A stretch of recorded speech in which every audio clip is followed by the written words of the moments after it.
Mariachi, Primera Costa. Mariachi, Primera Costa. Mariachi, Primera Costa. Mariachi, Primera Costa. Mariachi, Primera Costa. Mariachi.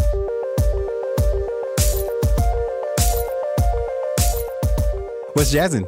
What's jazzing? Hey. It's time for Taste Test Live. I'm Damian Lamar, producer and host of Taste Test, the urban mix show on WJCT 89.9 FM, Northeast Florida's NPR station. Taste Test is a 1-hour music program that airs weekly on Saturdays and Tuesday nights at 11 p.m. Eastern and 8 Pacific. I'm very glad to be back for another week of music, industry updates, and an exclusive interview I'm so excited about. Joining me in Studio 2 is my Taste Test Live co-host, Mr. Blue Francois Extraordinaire. Blue. Hey, that's me in the flesh. How's it been? Life has been great. Really? Yes. Do you care to embellish? No, I was actually lying. Oh. But I just want to speak positivity. I like that. Okay. I like how it was a crazy week. But yeah, but good. Today I'm alive. I'm breathing. I can see, I can walk and talk. Hey. And you're back again on this microphone. Back again. Yeah, so I'm super excited for a myriad of reasons, which we'll get into in a little bit. But if you could take a few moments, Blue, and tell our listeners what they could expect over the next hour or so. Sure. On this podcast, you'll hear some real insightful music digestion sessions, as well as what's happening in the music and entertainment industry each week. On Taste Test Live, we feature artists, interviews, awesome backstories, and occasionally have an exclusive song from one of our guests. Nice. I'm excited. I'm excited. I am excited. I like that word, actually. Excited? Excited, yeah. What? There's a combination of excitement and sliding. You know, that's what... sliding into excitement. Yes. I'm excited. Yeah. Yeah. All right. But so because of all the excitement, our goal is to keep our podcast subscribers happy by offering new and fresh content every week. And those of you who are out there in podcast land or wherever you're listening to this broadcast, if you want to promote your book, your artwork, or your album, you got a new single coming out and you want to share a great story about your career or whatever in the music industry, drop us a line. Blue, how can they do that? Yes, you can do that by heading over to our website at tastetest.live. Head over to our contact page and you just might have a chance to be a guest on our show. Mm-hmm. And speaking of guests on our show, we're going to jump right to our guest interview. And then coming up a little bit later, we'll have our Put This in Your Mouth segment that everybody loves. That's going to be good. So I'm excited to welcome our guest, Philip Pan. He's a violinist and longtime concertmaster with the Jacksonville Symphony Orchestra. Philip Pan was born in Schenectady, New York, to Chinese immigrants. He began studying the piano at age 6 and violin at 8. His teachers include William Kroll, Felix Galimir, Ellerman and Dorothy DeLay. After receiving his master of music from the Juilliard School, he became concertmaster of the Jacksonville Symphony Orchestra and held that position for 32 years. Philip performs extensively throughout the Southeast and beyond. He founded many concert series, including Bach and Beyond and Sound Effects at Mocha. He works in diverse musical styles from bluegrass to progressive metals as a performer, arranger, and composer. He was a member of indie bands Canary in the Coal Mine and Focus People, and currently plays in the Bold City Contemporary Ensemble and Mariachi Primera Costa. His instruments include an 1837 August Bernardel, a 5-string violin by Barry Dudley, a 7-string Viper and wood violins, and bows from David Forbes. A sports enthusiast, he enjoys running, hiking, cycling, kayaking, and skiing. And I think he's a rock musician as well, too. We'll talk about that in a minute. He's also partnered with several youth programs to introduce and encourage lots of different kinds of music. And to me, he is one of my favorite violinists. Yeah. Outside of another Felix Chang that actually worked with about 11 years ago on an album.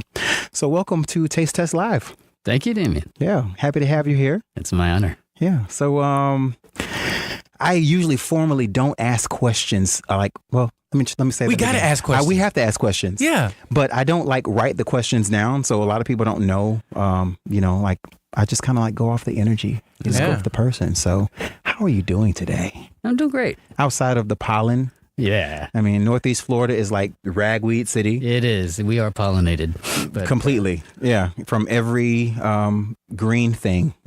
Yep. Yep. Yellow snow. Yeah. So tell me about your latest project you're working on. All right. I first wanted to mention that I have not been with the symphony for a little while now. So Right. if anybody's wondering, well, where is he? Yeah, I've retired. Okay. So you were with the symphony since 1984. I was.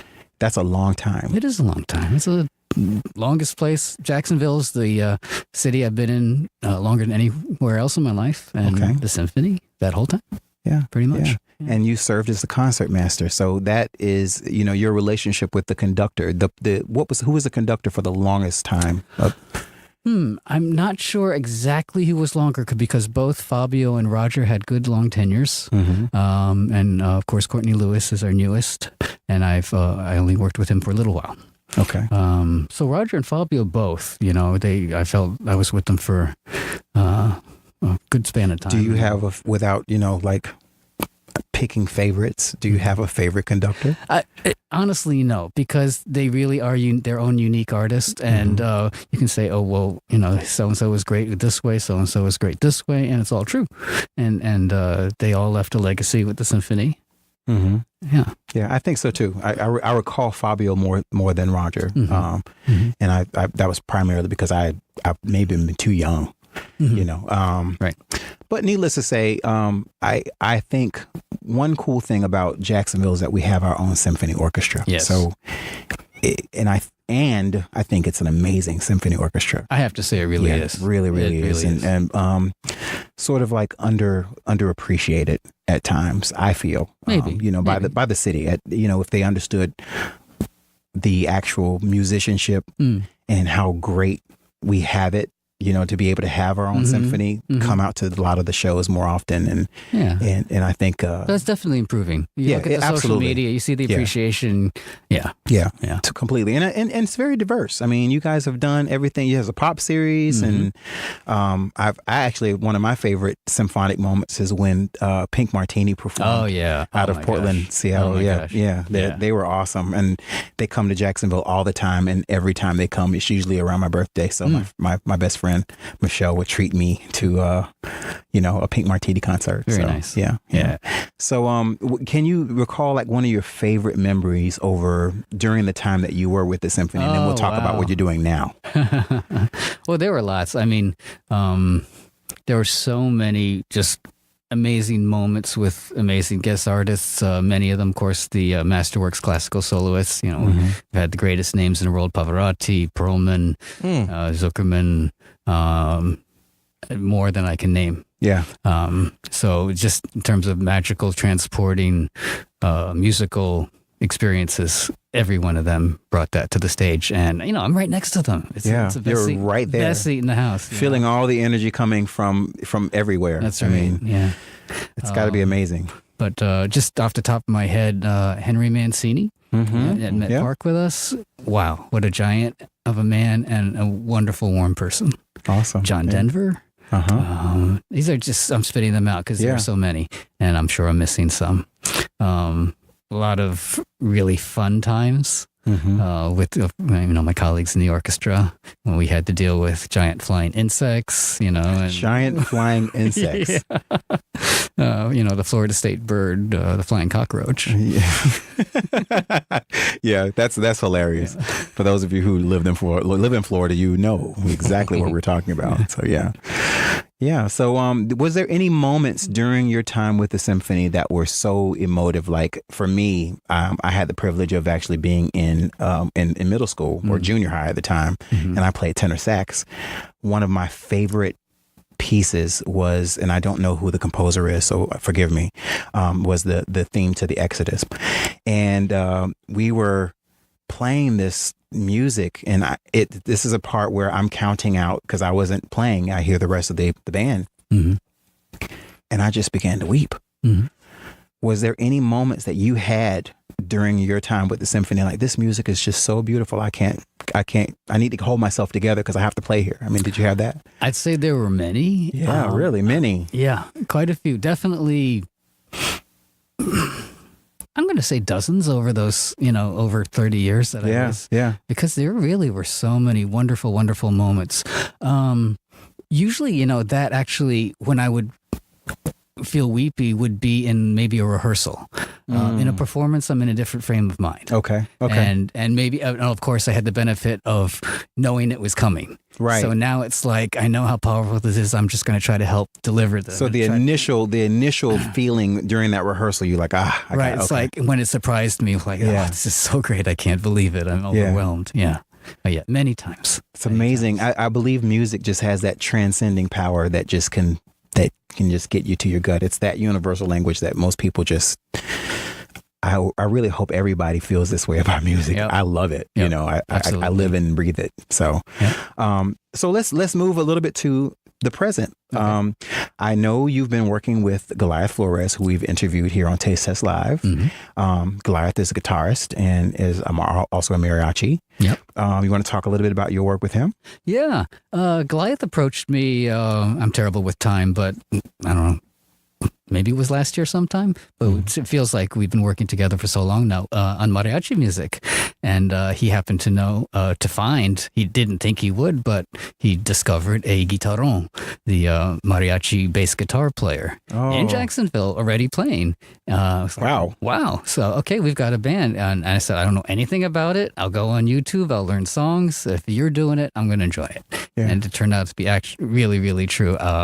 It's so funny. If you Google mariachi on the internet and on YouTube, there's a lot of family bands. It's it's very roots, Mexican culture music, and there's a lot of bad ones. A lot of bad ones. I mean, musically speaking, you know, just people having a great time, but they can't really play, they can't really sing. They've got great spirit, but I got so much of that in my ear. I said, Goliath, is that what you really want me to do?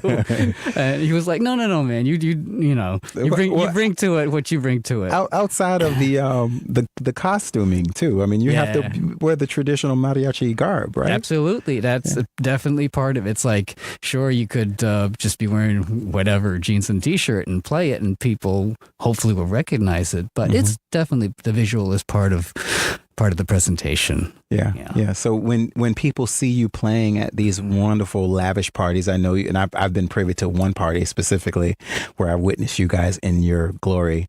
And it's so entertaining just to watch you play, and it's almost like surprising, like, oh my God, there's actually a mariachi band here. Like, what? This is cool. And then they see you, an Asian guy, playing with a mariachi band. I mean, like, what do people say? Yeah. Well, yeah, I get that. Like, you're not Mexican.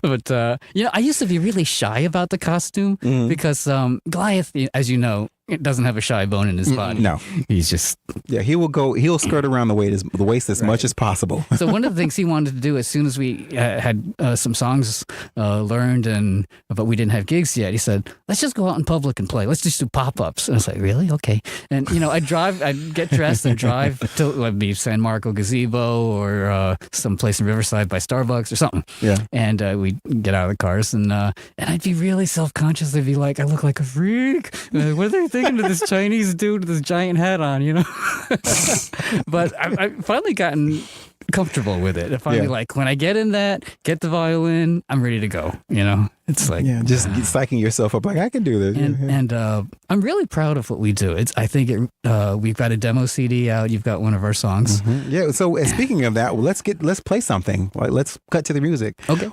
Can you set the next track up for us? What did you bring? Well, if it's the mariachi track, this is a very, very popular song, actually across genres.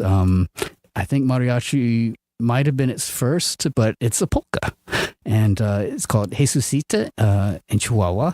And it means Miss Jesus or Mistress Jesus from the town of Chihuahua. Okay. And the history of this is that there's a sort of a Florence Nightingale figure during the wars there. And this is actually, if I have this correctly, there was some American interest that the Mexicans were actually being helpful. But this woman was, a supporter of the troops and considered kind of an angel.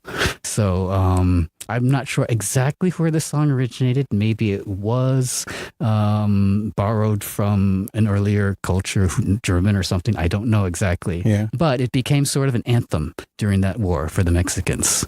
And in this form, this is the mariachi version. You'll hear sort of fiddly, folky versions, almost bluegrassy versions, or some with accordions and such, in a slightly different presentation. But as you can hear, and Goliath has really enhanced it with some characteristic exclamations, shall I say, because it's not a song with words, it's an instrumental. Right. Okay, let's check it out right here on Taste Test Live.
have to say, one of my favorite parts when listening to the song was you picking on the strings.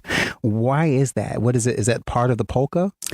I guess, I mean, I'm not sure that I've actually seen it done in, as I said, in other genres that play this song. They call it Jesse polka, in like a more American roots music. But it's definitely in the mariachi version it's done. And there's a lot of plucking of the violin to go along with the guitarrón and the vihuela in the mariachi music. So you do a lot of plucking on some of your live shows yes, as well. We definitely Interesting, do. yeah. And then occasionally you get to, to string, What do you call that? Going back and forth across the violin. Bowing. Because that's a bow. Yeah. That's a bow. Mm-hmm. And it's made out of horsehair. Horsehair stretched across a wooden stick. Yep. Yeah. So most people don't know that. Mm-hmm. So for you young people that are listening to the podcast, there's your lesson for today. You'll be quizzed on this later. And we always tell them the horse isn't hurt. It's just a haircut. Right. Just a haircut. Yeah. And you get a chance to use it. I found out recently on a tour of the Florida Theater that horsehair is used specifically to buff some type of concrete. And I never knew that. I never knew that So either. it's very strong. It's strong and it's abrasive. And that's why it makes a sound across the strings. If it were slick, it wouldn't make any sound. So what was what made you pick up violin? Well, my dad played as I was growing up as a child, and he actually met my mom in China as they were both enthusiastic amateur musicians. He played violin and my mom played piano. So they got together and made music. So there's music in the house. And in third grade, up north where I was in public school, a man went door to door to the classrooms carrying an armload of little kids' violins and was like, who wants to take violin lessons in school? And I said, oh, Dad plays violin. Okay. Wow. And that's how it started. Okay. Yeah. And I use this reference all the time. So pardon me if you haven't heard it, but one of my favorite artists is Erykah Badu. Most people know that. Like I talk about her almost every show, right? Blue, is that right? Yeah. Okay. She has 3 kids, and she said about her kids that her kids are an improvement on a design. So when I hear you saying, oh, Dad and Mom played, okay, yeah, I think I'll try it. Now, the question is for you, do you think that you were better than your parents? Well, to be fair, in China at that time, becoming a musician was not an option. And his parents let him know that, and he knew it, even though he really, really wished he'd had a chance, which is part of the reason I was so, lovingly supported in my education. Okay. So, and also the teachers were not comparable. If what was available to him was not comparable as to what was made available to me. So I mean, so is it part of Chinese culture to is like a rite of passage that why is it that music is not a choice? That's interesting because there is kind of an association and almost a stereotype with Asian kids playing classical music. I'm not sure. I don't know if I know that answer because when I in high school and certainly when I first went to college, it was transitioning to an awful lot of Asians, but the dominant culture in classical music was Jewish, whether Israeli or Jews from other countries. And I had grown up knowing that the greatest classical musicians are Jewish people. And so how it transitioned and why I was actually having this discussion with somebody, and on my part, it was speculative. Yeah. I know when China, in 1979, I visited China. It's the only time I'd ever visited, and was when it was nothing like it is today. It was following the Cultural Revolution, right after Nixon's visit, where some diplomacy became exchanged, and they were just starting to I guess led by the government, say Western culture is okay again. Yeah. So when I was at the airport, they were playing like old recordings of Jascha Heifetz playing violin solos, violin concertos. So why that became, it does seem like a cultural wave that now in especially the like Juilliard pre-college, it's just Asian. It's just a sea of Asians. Yeah. And interesting. Yeah. I mean, I would like to further explore that as well because especially you said it's speculative, so we just we just don't know. I mean, I know that in some of the other communist countries, like Eastern Bloc European countries, Russia, when it was Russia, talent was spotted and then state-owned. I think that similar thing happened for a while in China, and that children were sometimes actually taken from their families and just given intensive education. And, with the state's goal to have them bring honor to the country and sort of like in the Olympics or something. They would send them to the biggest competitions, and a lot of them did very well. It's amazing. It's amazing. There's so many questions, and we humans are so diverse, in different parts of the world. And there's something to be appreciated about every culture. I think, there's something to be learned and to to appreciate it. So listen, I know you brought another one, and this particular track is with folks the Focus People. Yes. All right. What's your involvement with that group? Well, I'm so terrible with timetables, but I was with them for wonderful. It has to be over a year. I first met Stacy when she was looking, Stacy Bennett, the lead, when she was looking for a violin player to put some tracks down on her new album. And I didn't know her before then, so I was hired by the studio and learned some of her songs and, made some music for her. Then a little while later, this was at the end of my tenure with the symphony, I just heard that they were playing at Jazz After Dark. Okay. Yeah. And I thought, oh yeah, them. I recorded for her. That's good. I'm gonna go check them out. Go check them out. And they were so good. Yeah. So good. Yeah. And right then and there, I said, look, I'm leaving the symphony. I'm gonna have more time. Can I play with you? Wow. And so you just knew it was a good fit, and you knew you wanted to be a part of what they were doing. I was just so blown away by the performance and the writing. I mean, and Stacy by herself. I mean, having seen her perform in Hemming Park, she can hold her own. Absolutely. And so, along with all the other musicians, it's kind of awesome. Yeah. So I recently left just because I've gotten so much busier. And I also have a family now. I've remarried. I remarried last September and have stepdaughters. And congratulations on your marriage. Yeah. It's a whole new game for me, but I'm embracing it and loving it.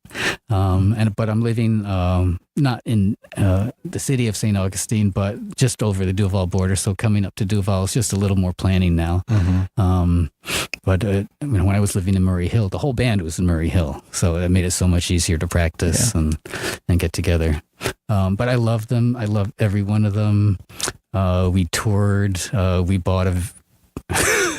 Okay, I guess I'll be honest. We bought a crappy van. We love the van. That's a good band story. I mean, it's done okay for us. It never really broke down, but And did you guys pimp the ride? Did you pimp it at all? We inside, yeah. I actually built the bed over the storage area and a custom bench seat and everything. And I'm sure it's an absolute hazard and illegal, but but it works. Well, Mama Blue was here and she talked about how her name came about. She said her the Shag Blue, a Shag Blue van that they pimped as well. So that's very interesting. Yeah. So what's the name of the song that you brought from Focus People? This is called the Siren Song, and it's a little bit different because it's pretty much Stacy, her guitar, and me on violin. There's no rhythm section, and I just think it's a really, really cool song. I don't know where she gets her inspiration. Sometimes I do. Sometimes I know it's a life experience, a very direct thing.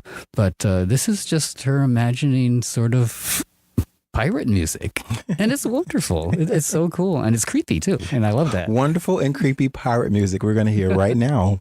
Let's check it out.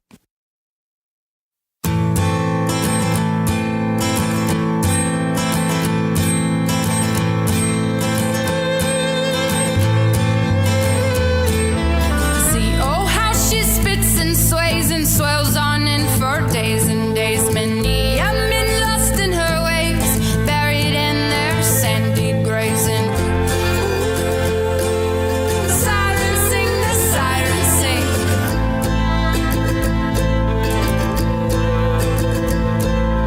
Song of sex, a tale of death, the dirge to purge the sparrow's nest of gunpowder and drunkenness. The sailor's knot caught round your neck. And the sirens sing, the sirens sing. The sirens sing, the sirens sing.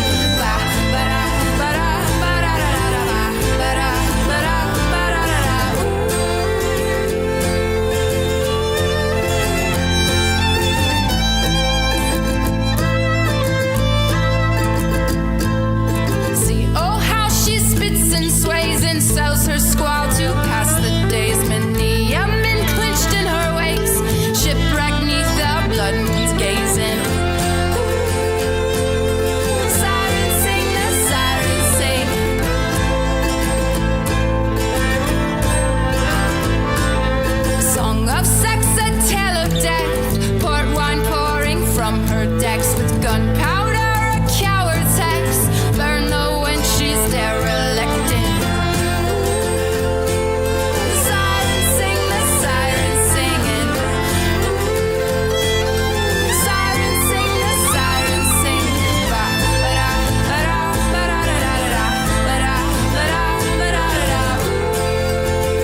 many songs did you do with Stacy?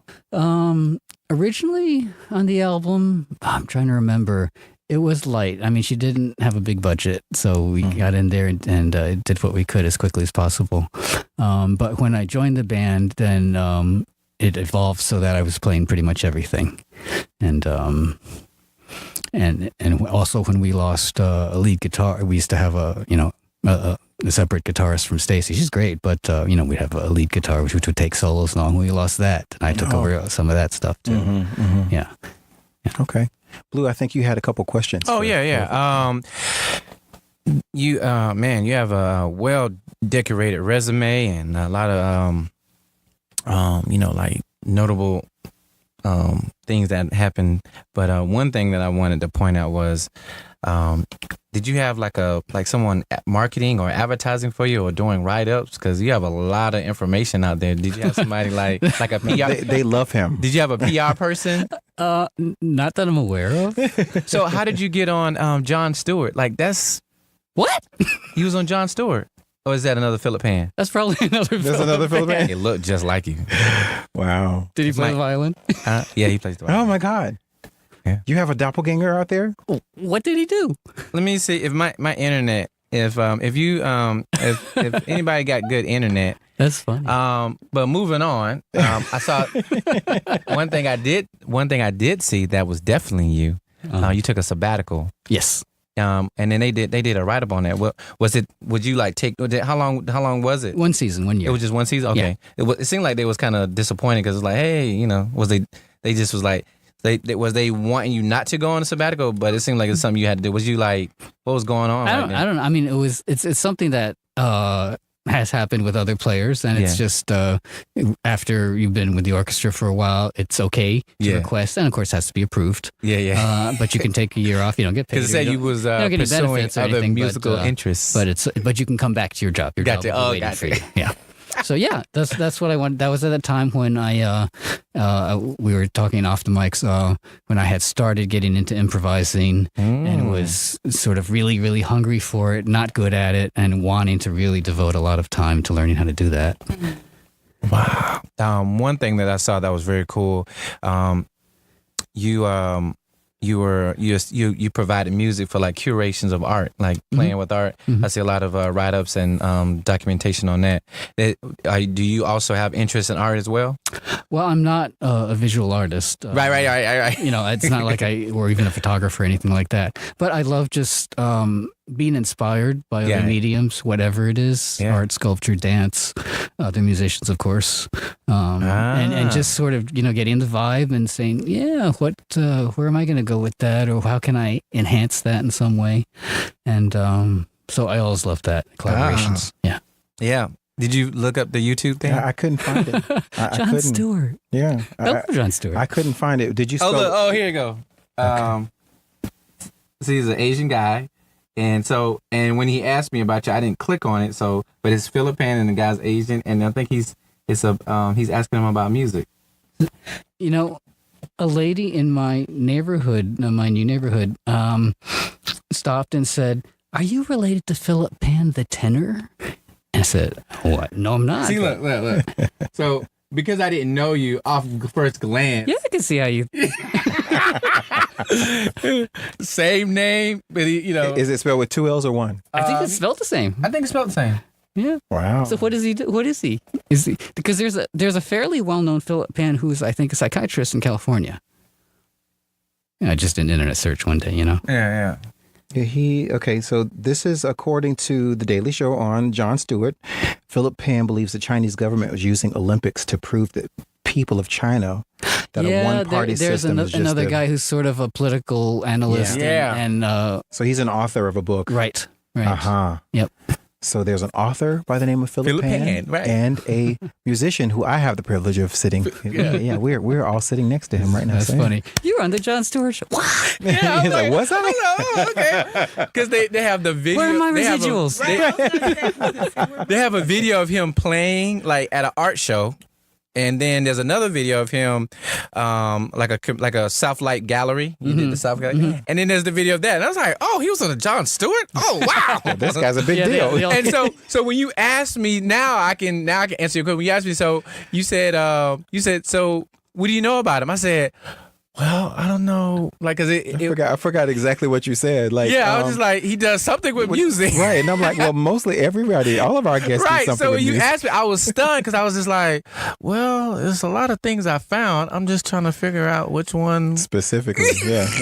Yeah, so now you know why I was like, I was like, oh, okay, he was on Jon Stewart. He was on South Light Gallery. It's okay. So there has to be now I'm going to be a little messy. Go ahead. You have to now be on. Is Jon Stewart still around, by the way? Yeah. Yeah. Okay, good. First, you know. So I don't know if he's on Comedy Central. I think he has his we own have to pod, we have to facilitate the real Philip Pan Yeah.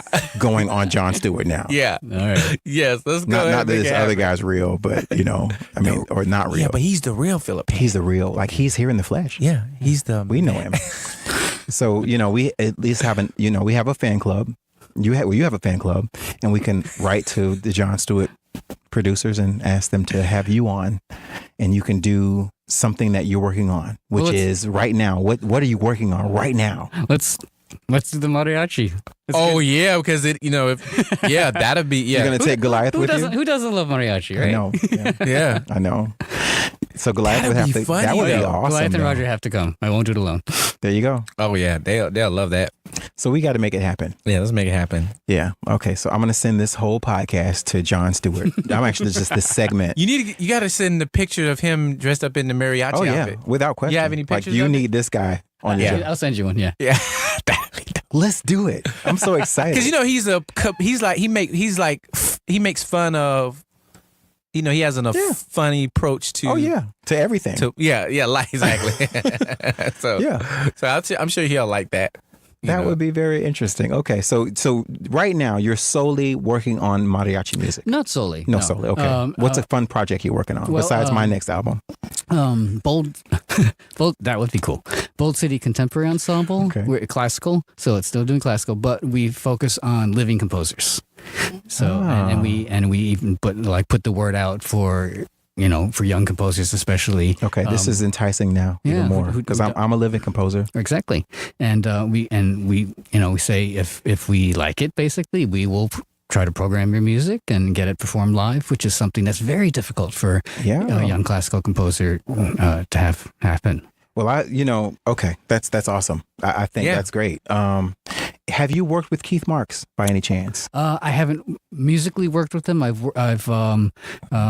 interviewed. I've done a show with him, for example, for Avant Radio. Yes, and I know him well, and he's amazing. Great guy. Yeah. Great guy. Yeah. I mean, he's all heart. He is. All heart. 100%. You would know. Yeah. So okay. So that's awesome. Can you take a few moments and tell our guests how they can find you? You don't have to send them your actual physical address or anything, but online. Yeah. I never created my own website. But I do try to have a Facebook presence, trying to do a little Instagram and Twitter. Terrible with social media. But that's where you can see events posted as to where I'm playing. And okay. And can you care to share like maybe an upcoming date where you're going to be playing? Go ahead and plug yourself. Yeah, good. Unfortunately, not being with Focus People anymore, I don't have that. I'm sure they've got dates lined up. The Mariachi Band will undoubtedly be playing somewhere, hopefully public, around Cinco de Mayo, because Cinco de Mayo, absolutely. And Day of the Dead, those are big times to get hired. So May and November. Bold City Contemporary Ensemble has a residency with their young student composers at University of Florida in Gainesville coming up in April. Okay. We just performed at the Friday Musicale last Friday, and that was great. That went really well. I missed that. I knew nothing about it. Yeah, I'm so bad at promoting stuff. Okay. We'll work on making sure you're plugged in. Oh, thank you. Yeah, you can send me, say, hey, Damien, like, go ahead and put this on the show. And I'm like, okay, sure. Yeah, cool. Yeah, I'll put it on our website. I'm in charge of the tastetest.live website anyway, so I can put whatever I want to put on there. Well, thanks. So yeah, it's been a pleasure having you talk with us for the last half hour. Or more. I mean, I feel like there's so much more I want to know, and we have to have you back on. Thanks. So we're gonna we could do this for hours. We really could. I mean, I want to just crawl in your head for a little while, and I do have this selfish. There's lots of room in there. Really? Well, okay. I'm sure Blue is over here cracking up laughing. Because I mean, we don't even use like all of our brain anyway. No. Yeah, I used to joke with this manager I had when I worked at the bank. And she said, I would always tell her, I said, if I could just have a piece of your brain. She says, look, honey, I want to have all of my brain. You can't have any pieces, but you can listen and you can learn from me, but you can't have my brain. That's true. I'm like, but if I could just have a corner of it. I mean, you know, your brain regenerates every 7 years anyway. Yeah. You'll grow it back. So I tell her. So if I could have a little bit of your brain. You said there's room, so I'm sure you'll be willing to give me a chunk, right? There's lots of space in there to look around. Lots of space. Yeah, okay. All right. So thank you again for being here. This has been great and it's exciting and wonderful, and the music you brought has been very wonderful. I like it. Thanks. It's fun. Thanks. It is fun. It's fun. That's Wayne Wood, of course, and that's a philosophy that he and I have in common, and we want to do it because it's fun. That's it. I know Wayne personally. He's the kind of guy, if it's not fun, he's going to take his marbles and he will go on to the next sandbox. That's fun. But he wants to be fun. So to more fun. Absolutely. All right. Thank you.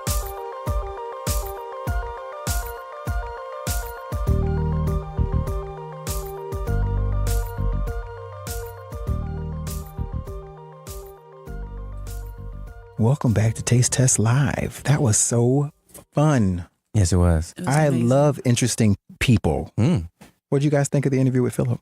Yeah. I think it's dope. I mean, I like classical music anyway. Yeah. So I think it was really cool to just hear you interview, this guy. Yeah, but the most, I guess the thing that kind of stuck out to me was how he wanted to broaden his horizons and step outside of the regimented form of classical music and do something different. Yeah. And he did that. Yeah. And is still doing that. Right. Yeah. He's really cool. And if I had a microphone, I would have said, what is, because he had the tattoo on his arm. Uh-oh. And I was like, oh, he's a rebel. Then when he said, it's cold on the motorcycle, I said, oh. Yeah. Yeah. Hey, Philip. Yeah, it's very, very interesting. So there's more to the story about Philip Pan. Yeah. And I suggest everybody listening right now, you do your research and dive into his story. I'm sure I didn't even scratch the surface with some of my questions at all. I mean, he's a Chinese guy in a mariachi band. Right. How much better? How much better can you get on that? Yeah. That's classic. Yeah. That's classic. So here is time. It's time for everybody's favorite time of the week. And it is time for... Put this in your mouth. Ooh. Put this in your mouth. Oh, baby. I'm sorry. I think you practiced that. I didn't practice that. I didn't practice that, but Drew Hill was on my spirit this morning. It's different every week. It depends on how he feels. I literally almost fell out of this chair. That's hilarious. I was like, wait a minute, where are we going with this? Drew Hill. I should have said, hey, MJ Baker, chime in with me. I was looking at you with my mouth open like, this joker here. That was awesome. It's time for Put This in Your Mouth. Yeah, and this is every week what we do is we actually do the highlights of we call it music digestion sessions, right? Mm-hmm. So you're going to talk about some hot topics. What do we got going on this week in the world? Well, I took the time and now I want to tell everybody listening to this right now, I am such as a masculine man, I am a big fan of Solange. Like I love her tone, her voice, her writing abilities. Mm-hmm. And so when I saw the little video, the visuals dropped on Black Planet, I saw the creative marketing, and then she did, because people was waiting for her album and she just dropped it. I was like, you're not Beyonce. That was my first thing. Oh. The second thing, I was like, you need to announce because you're not Beyonce. because I was not prepared for what she did. So when I listened to it, Well, let me. I don't mean to interrupt I wish we you. were recording to see his face right now. Yeah, really. I'm sure. Seriously. Yeah. Because I have to say, because the whole "you're not Beyonce" part, I feel like from a marketing perspective, the photos of her on the pole it didn't coincide with her album, and if that was a ploy to sort of use sex to get people to go, I'm gonna listen to her album because she is literally upside down on Beyonce this can pole. do it. She on the pole. Yeah, No, she dropped pictures on Black Planet, and I'm sure people, but she dropped like that. Hey, And they were snapshots from her video. Yeah. So what did you think of the 33-minute video? I was, you know what, the artistic value, like if I like the artistic. Like I like the art, cohesive. It was very cohesive. I liked it, but I was just lost because I wasn't expecting to hear like the visual and the album. I was just like, okay, where am I at? Like in my life? Like I was just like, okay. So now I have to ask you a question. Go ahead. Because I gotta find this because I commented as I was listening to it. I'm going to pull up my text to my friend Neil. Oh my God. So we were of course talking about Solange back and forth, and I cannot find the text now. Oh my God. Well, why are you doing that? Oh no. Okay. So here it is. So in the towards the end of the middle of her album of the video. Oh, the video. There was one scene. It was like these stars on the screen, like these lights that look like they were in a constant installation, constant, and then you see directions. Okay, like take I-40. I don't know what directions are because I didn't really pay attention that much. I was like, wow. You see, take I-40 to I-75 and then go north and then head over this way and then go down this dirt road. And at the end it says, you should be fine there. Did you notice that?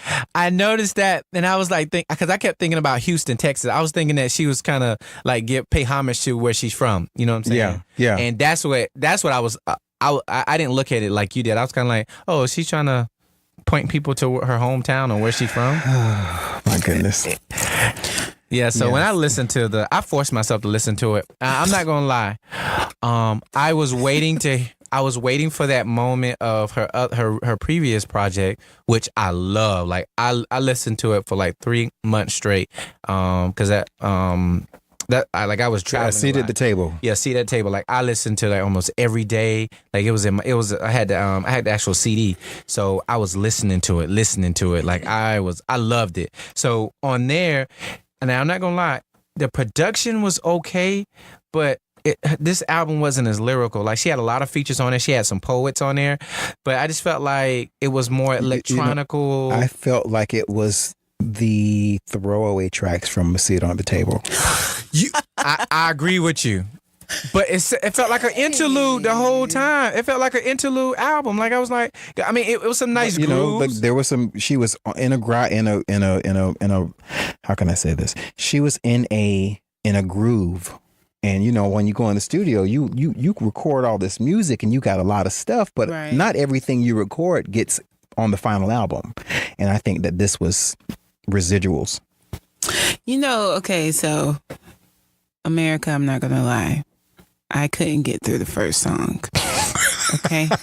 However, Damian Lamar has challenged me as a musician off the mic to listen to it. So I'm gonna do that this week. I'm gonna. Why you gotta wait till this week? Because I gotta go. You don't want to do it today? I gotta get on the road and drive. Listen to it on the road this weekend. So I'm gonna do that this weekend on my way to my show. But what I want to say is that I did sit here and listen to 2 tracks. And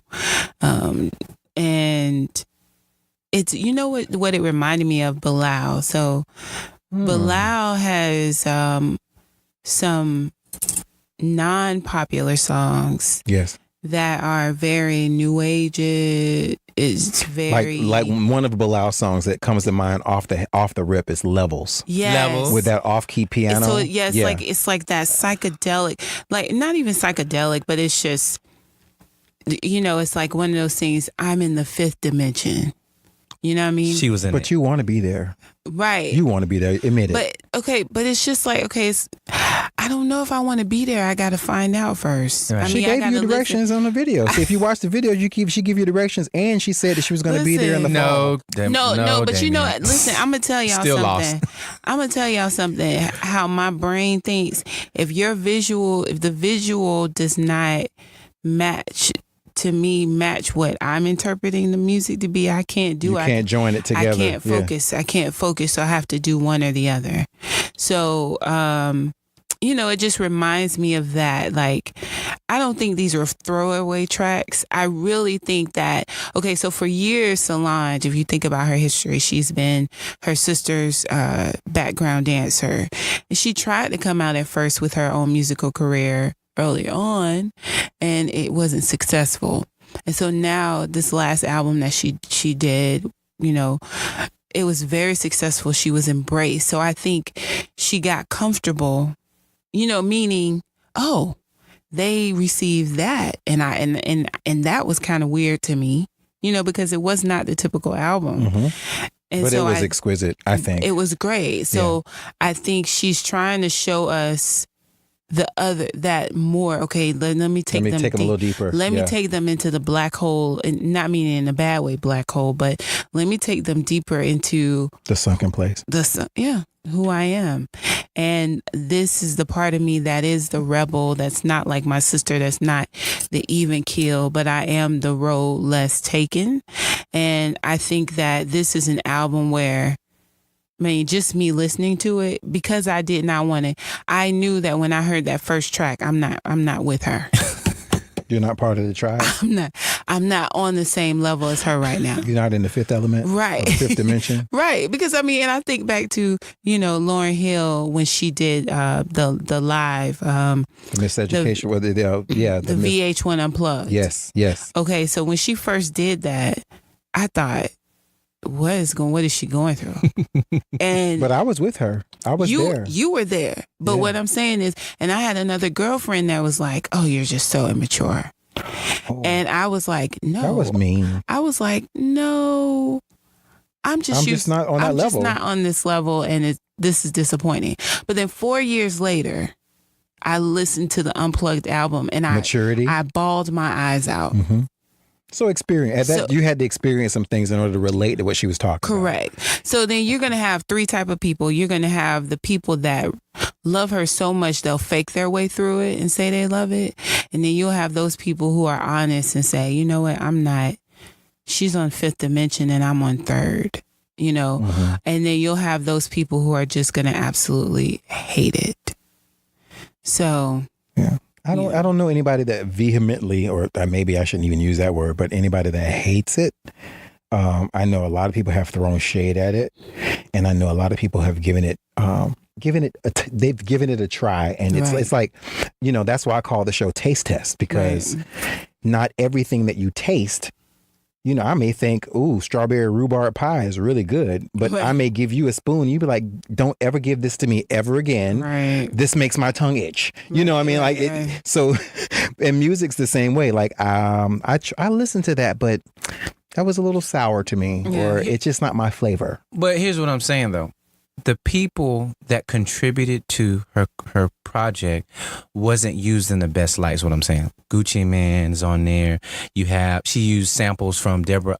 She used Sampha. I don't know if you know who Sampha is. Sampha was on her first project. Yep. Tyler, the Creator, was on there. The Dream, written a song on there.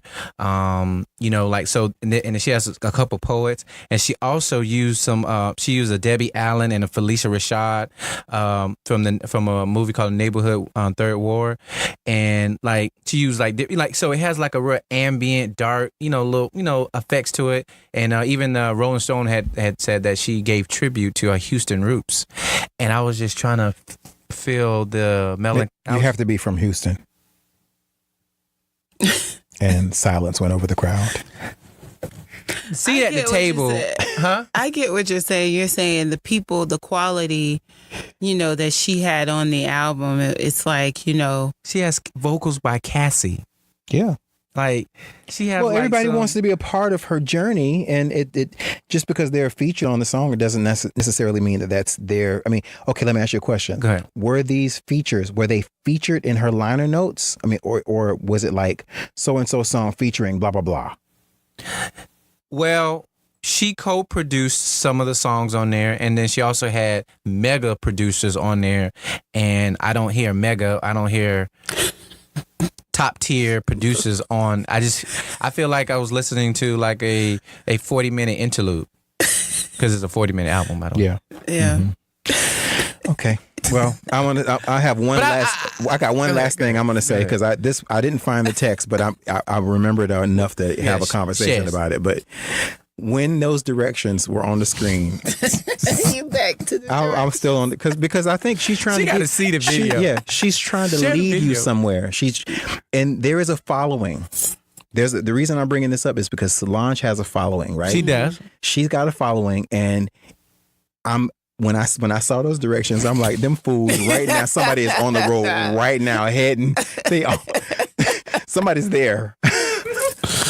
And I damn sure hope they're fine. She said, you should be fine. I'm like, but guess what? There is a little curiosity. Like, I kind of really want to just Don't do take it. But that I believe ride, you. Yeah, I believe you. Somebody is going to go there. Oh, no. Because bodies. They're going to say, it's a map to somewhere. And then, you know what? And then somebody's going to get there. And it's in the middle of Texas. And Texas is huge. Right. And somebody's going to get there and be mad.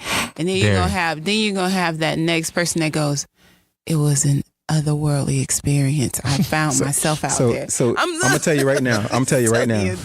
This place is probably off the grid. These hotels. But if these people go there and they don't come back, Oh my goodness. that part It's the Bermuda Circle Oh yeah. of Texas. of Texas. Not the triangle, the circle. Solange, deep. let me tell you something. Solange knows, I just want you to know, I adore you. Yes, me too. I madly respect you. And But give me a year. Why you need a whole year though, MJ? Come on now, really. No, just give me. I think it'll grow. I think it might grow. To take that ride and listen to it. I think it might. And we're going to talk about, we'll just have a follow-up conversation Delray next Beach. week. We'll have a follow-up conversation next week when you say, okay, I did give it a shot. I Damien gave me a challenge. I did it. I gave it a shot. And ... Okay. To be continued. Right. Okay. I'm gonna give her album a 7- because I like the least. Blue. Out of 19 songs, I think I like the least. Oh, I'm sorry. A negative. 6 She got a -6. No, I'm sorry. I give her 6. A 6 out of 10. Yeah, I give her a 6. That's 'cause generous. I liked at least. But here's the problem, though. I liked at least 6 songs. Out of the 19. Is it 19 songs? Yeah. No, they're not. They're not 19 songs on the album. Really? That's what I'm trying to tell you. A 39-minute project, but a lot of them was interludes.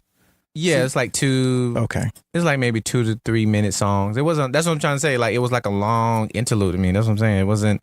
It didn't feel like a seat at the table. I think you just needed some liquid courage, or some kind of libation or concoction. Hey, in how order about this? You sit down and listen to it. I did. I watched. Yeah, I watched. See, I watched the video afterwards, and I heard the song. I heard half of it, and I was on the way to work, and I was like, I was so excited because I knew when it dropped at midnight. Yeah, midnight. I was like, I'm not interested in going into the world of Solange at midnight. Right. That was my first thought.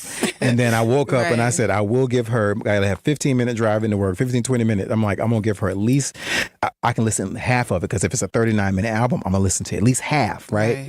And I listened, and when I got to work, I just went, and I didn't. And then I listened. When I got home, before I mixed my show down or did whatever, I sat in my office, pulled the whole thing up on the big screen, and I followed along lyrically on Genius.com because I want to know what I'm listening to because it's that awkward.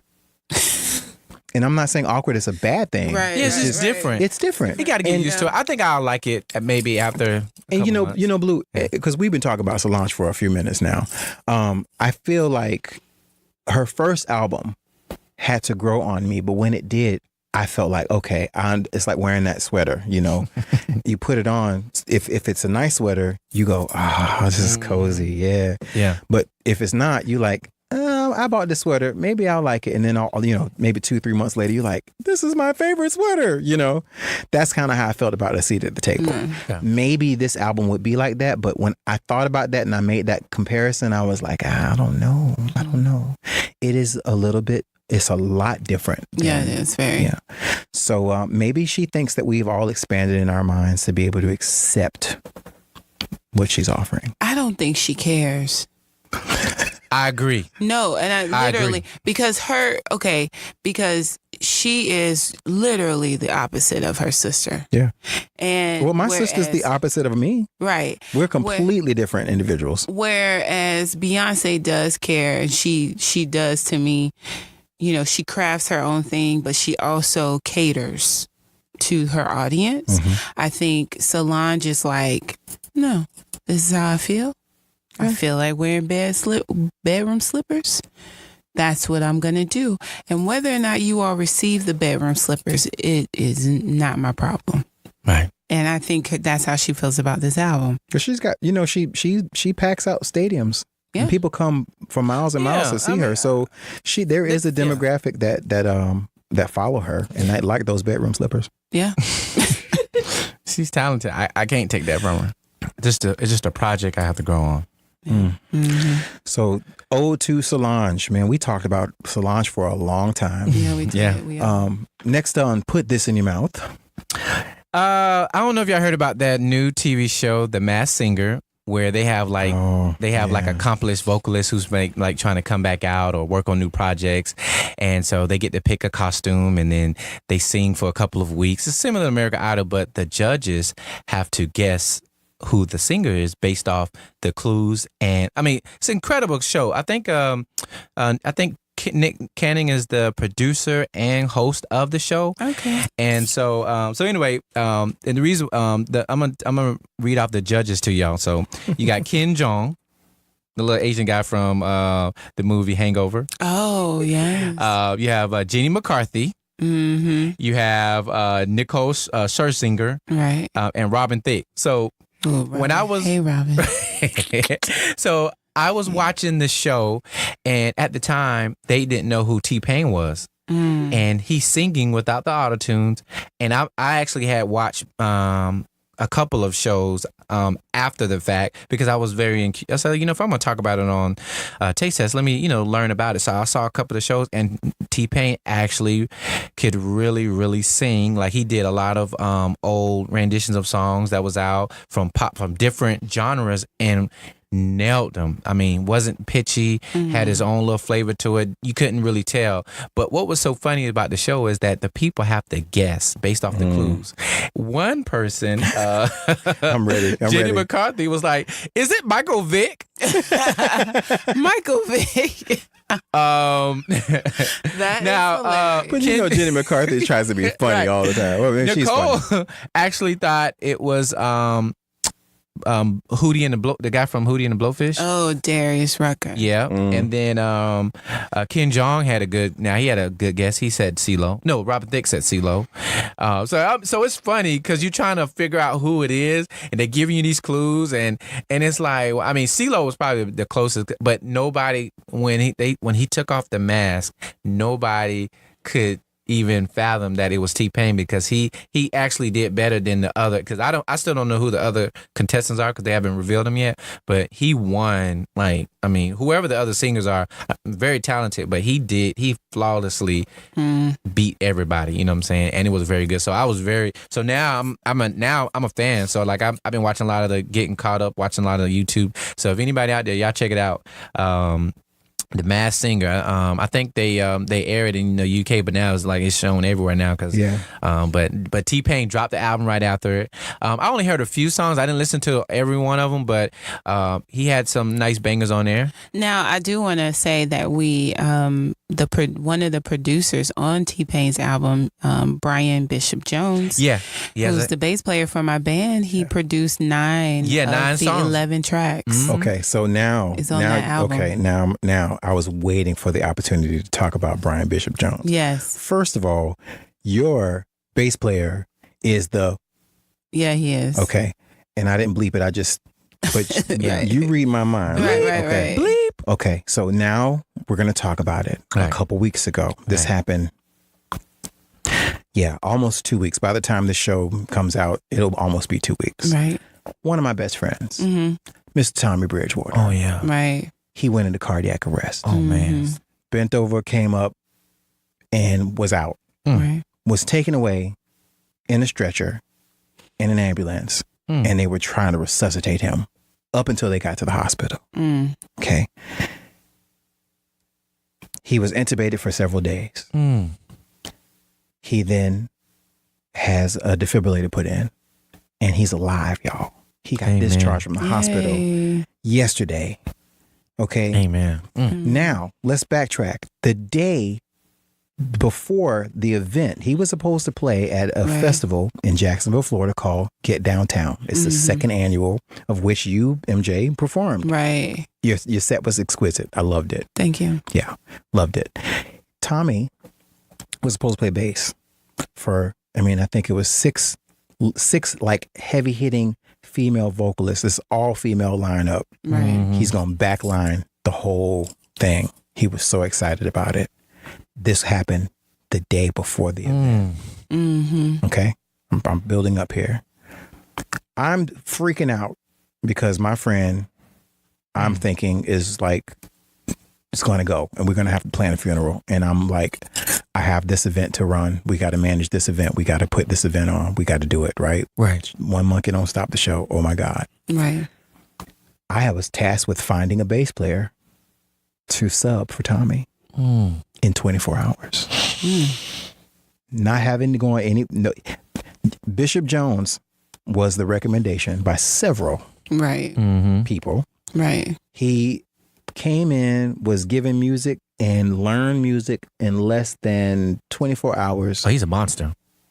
No doubt. Like for real. Yeah, he's a monster. I have so much respect for him. Yeah. He's a good And I guy. did not get a chance to shake his hand, to introduce myself to him. So please make sure he hears this. Yeah. I just want to definitely. know, I'll tell him. Brian Bishop Jones, we must work together, and I must thank you in some type of public forum because I reached out to him of MJ. Yeah. Well, please, you want to because bring him Yeah. on? Well, how about we bring him on? You should. I should, definitely. I should, because we can talk more about your project and you working with him. But now I see why y'all are joined together like that. Yeah, That definitely. dude is a rare breed. He is. He's rare, and I just have so much respect for. I have just goosebumps just thinking about how well he performed, Yeah. not knowing any of this music. Yeah. Very underrated. Like he didn't miss a beat, like Yeah. for real. Yeah. So Definitely. mad props to him, Well, Yeah. Shouts out to Bishop Jones. and thank God Tommy's alive. Yes. So we have some real amazing musicians right here, Mm-hmm. Yeah. and it's more than a handful. Yeah. It's more than a handful. Definitely. Definitely. So yeah, okay. So wow. Yeah. Wow. What's up? What's next? They did. They did something called the BET Social Awards, Hmm. and It's based off of social media, like BET based off- Social Media yeah, Awards. I'm okay. gonna get to it. It was produced and hosted by Mike Epps, Oh. and it was done at the Tyler Perry Studios in Atlanta. Now, the basis of the show is to highlight the titans and most popular people on Instagram, on social media, who has so some of the categories are best celeb to follow, LMAO, like most funniest Yeah. person on Instagram. Mm-hmm. It's a Wave, whoever had like And this is on, but you said this is the social award. So is it only Instagram or is it no social media. social all, media? yeah. Okay. And these are some of the awards that these are the categories. It's a Wave, Social Hustle, Social Movement, Social Verified, LMAO, which were like the funniest people who had the funniest videos, and they actually gave awards to people who had who made careers off of Instagram or Facebook and who had a Wow. lot of followers. And I'm sitting there like, Yeah, it's a thing now. That's a great idea, though. and these people Yeah. are like being compensated and putting on a platform for just doing the silliest stuff. They put Yeah. together a whole show. I bet that was fun. Has it aired already? It aired, and I'm gonna was see it. It's on demand. I'm so, sure. I'm gonna watch it. You know what? I'm someone who appreciates and enjoy the culture of ghetto, and it will quench your thirst.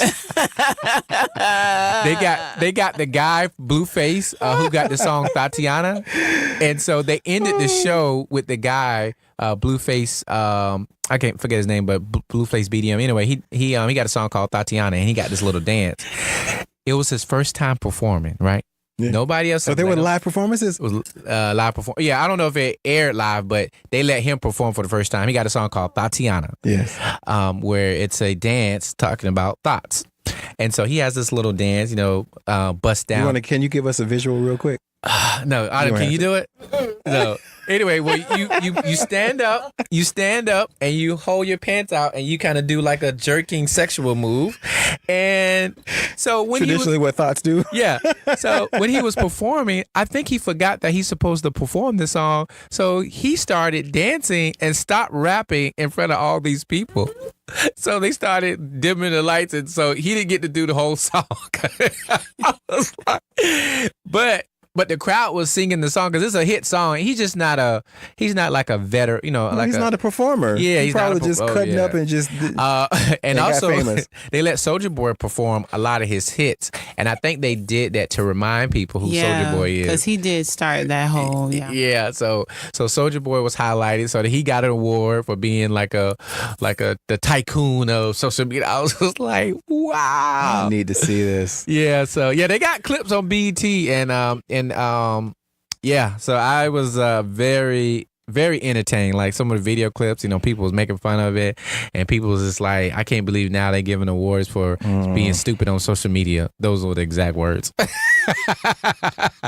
But it makes complete sense, and Mike Epps is going to make a lot of money off. Oh yeah. Oh no. Oh, yeah. I mean, because nobody's doing it. Nobody's doing it. I mean, it's centered around social media, and So, but yeah. And by the way, this is their second year of doing this, so it's like it's going to be an annual thing. Well, okay. So we talk about put this in your mouth. I think that's it, right? That's it. We spent a lot of time on Solange. We talked about the Masked Singer and the BET Social Awards. Right. And I have to say that this week, I missed out last week because we didn't talk about it, but this week, and I'll be playing it on the show, on Tuesday night show, and I'm going to play it again. I have to say this, okay. Let me. The taste of the week. When I say taste of the week, I'm referring to the artists who I have like so much respect for that week. Mm-hmm. Now, of course, me and this guy, the relationship that I have with his music, I have mad respect for his artistry. I have mad respect for his growth and how he has evolved as a human being, and he's still relevant and still badass, right? Tone, the original, the gospel singer, B. Slade, that is now known as B. Slade. Mm-hmm. Okay, he drops records like back to back, like his most recent album is called Blue. It's spelled BLEU. Mm-hmm. You can find it on Apple Music, Spotify. It's out there. I reached out to him because we follow each other on Twitter, so I slid in his DMs. Okay. And I was like, look, congratulations on this album. I would love some of your music. And I'm like, and he's like, bet. Didn't hear from him for a couple of days, and I'm like, just letting you know, I want to get your song in rotation this weekend. Get at me, yo. Get at me, yo. Okay. Yeah, I was like, this I like is that ghetto I'm flair. so no, it's just like I'm. What do you call that? Like green or something? Like what do the kids call it these days? Oh man, so many words. I feel like green. They still say green. Yeah, they still say green. I'm green. You didn't want to be green, is what you're saying? I didn't want to be green, but I'm. Oh, you want to sound cool? Yeah. Oh, okay. But I got what I asked for, right? So I get the song, and the song is called "Losing Interest." So I'm losing interest, and it's all your fault. Wow. So now you got to listen to the song. Okay. All right. That's all. It's gonna be on Saturday night. For those of you who are hearing this, it'll be on the radio. We'll be tuned in. But listen, and one of my favorite songs he re-put out or made part of this is called Blue French Kiss. It's like sex in your ears. Fantastic album. And while I'm talking, just 3 days ago, he just drops another song called Girl, I Just Want You Around. I mean... Oh, he's singing to a girl? Yeah. Oh, because absolutely. He's at one point. There was some speculation. Nobody knows what he does. Yeah. I mean, I don't care about it, but not, right. But there may be some speculation. But yeah, listen to Blue. You'll find it. It's named after you. Yeah. It's just spelled differently. Yeah. Bet. I'm gonna listen to it. Bet. Trying to be funny. So, Taste of the Week goes out to my man B Slade. Mad props to you. Thank you so much for sending me your song to play on the radio. Yeah, it's hot. Like, listen to the album. As a matter of fact, he put out one of my favorite. Let's going back a little bit. He put out a couple back-to-back albums, and he was doing a sort of like a nod to the DeLorean. The fast car in Back to the Future. Mm-hmm. That DeLorean. I mean, it's like the car, right? So several albums, he put that stuff out a couple, like maybe about 2 years ago, back to back, and winter, summer, spring. I mean, it's these were albums that were themed. Absolutely great. Like about B Slade, he was revered to have one of the best falsetto voices in gospel. Like, he had a unique range of voice, and because of his speculated lifestyle, he wasn't able to rise in because I mean, he's to me, like, as a male tenor, like, he has like one of the best ranges I've heard. Yeah. Like, I've listened to lots of music, lots of musicians, lots of singers, and I see him up there like with some of the best, but just that changing of music genres, it's kind of hard to keep that that reputation when people like judging your personal life, so you kind of have to step back and just do your own thing. But he has an amazing go voice. Back and listen to some of his, because he addresses a lot of what the church thought of him, what was going on with him personally. I think one song he mentioned that he was like literally in front of 6 caskets in 1 year. Oh, wow. Lost a lot of loss in family and grief, and he's working his way through this, and that the church wasn't really there for him. Yeah, they wasn't. They were tearing him up. So, I remember that. And when you think about it, and this is another show for Taste Test, but what is the church really meant to do? What? Wow, yeah, you're right. So are we the church of rejection now, people? Yeah. Wow. But anyway, we'll talk about deep. that another time. That's deep. I thought God was love. So anyway, that will do it for us on Taste Test. Put this in your mouth and have, Taste of the Week. Blue, I think we've reached the end of our show. Yes, we did. Yeah, it was a fantastic show. I'm excited to have Mr. Philip Pan join us this week. That was a great interview. And if you like what you heard, Blue, tell us, what do people need to do? Well, they need to follow us on social media on Facebook, Instagram, and Twitter at Taste Test Radio. And then head over to www.tastetest.live, where you can find all of our old episodes and hear past guest interviews. And Taste Test Live is a fully syndicated podcast and is on every podcast service. Wherever you listen to your podcast, you can find us. Yeah, that's it. That's pretty much it. I have to say, guys, one last thing. I'm excited and nervous, and I can't be anxious because I'm not anxious, but I'm excited and a little bit nervous about returning to the stage. Yes, I'm so excited. I'm going to come. I want to be there. Yeah, it's my first solo performance in 6 years. Wow. Many of you know for the last 4 years, I've been performing with the Groove Coalition. Mm-hmm. And I'm really excited because this gig came to me. I maybe manifested it in a weird kind of way, and it just sort of lined up, and it coincides with Tommy Bridgewater, who I was talking about. It coincides with his birthday. Mm. So I'll be performing in his honor. Yeah. Whether or not he's ready to play bass or not, I'm going to play a bunch of songs that we worked on and we collaborated on over the last 20 years. And I'm also you'll get a chance to hear some brand new music that is coming this year. I don't know when I'm going to drop it because it's got to be right. But the music and the individuals that I'm now making music with makes me appreciate what I've worked on all these 20 years. I feel like finally. You know, you ever, I'm sure you know this, MJ, where you have a song and you're like, it's just not right. It's just not right. It's just not right. It's like finally my song grew up and it's got the right outfit on. Good. So that's how I feel, and you'll get a chance to experience some of that. That's So I'll be awesome. performing at Bistro X on March 9th. Saturday. In Jacksonville, in the San Marco area, the historic Yay. San Marco area, and with a band. So Andre Martins will be playing piano, on percussion, Ryan Sinclair. Oh yeah, I saw that. Yeah. And a long time, this guy was signed to Sony. He was in a group called Petty Sing. He's a guitarist. His name is Paul Holmes. So Yeah. Paul, I'm not sure if Paul performs out, but Paul is a force to be reckoned with, and he's quiet. Man. He's a quiet force. I've played music by Paul Holmes on my radio show, and he performs under a different name. So that's all I'll say about that. But I'm very, very excited about what this weekend has to offer. And yeah, if you're in the Jacksonville, Florida area and you want to see me live, this is your chance. Yeah, I'll be on the ground with the people. So I hope to hear some new music from MJ Baker soon. yeah, I think she's writing right now. She's touring. Are you in that right? You got a little Hibernation? I'm on the road. I don't want to say little because that's so demeaning to me these days. When people say little, You write your little songs? She's on the road. No, she's having her little tour. No, I don't like that. I don't like. I have to apologize. I'm so sorry. Exactly. He does that. Yeah. So she's got several dates, and you're performing. So you're coming up. You got a what date?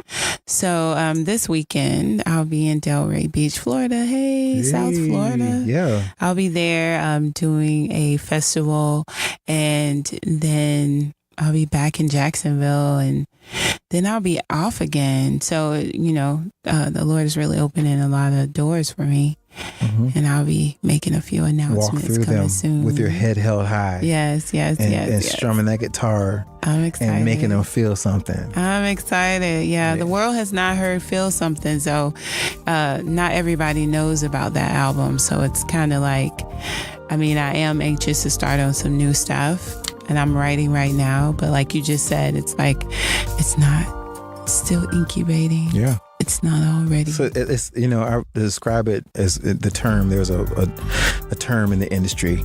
People say, "Oh, that's a slow burn." Slow burn. I like Slow that. burn, Yeah. You want it to burn slow. Yeah. So it's good. Yay. So congratulations to you, and I hope you have a To you as fantastic gig this weekend. Yes. Thank you. We'll be both doing what we love. Yes. How about that? I'm dead. Yeah. Knock 'em alive. Sorry. There you go. You have considered yourself to be knocked alive. So until next week, guys. Thanks for tuning in. Bet.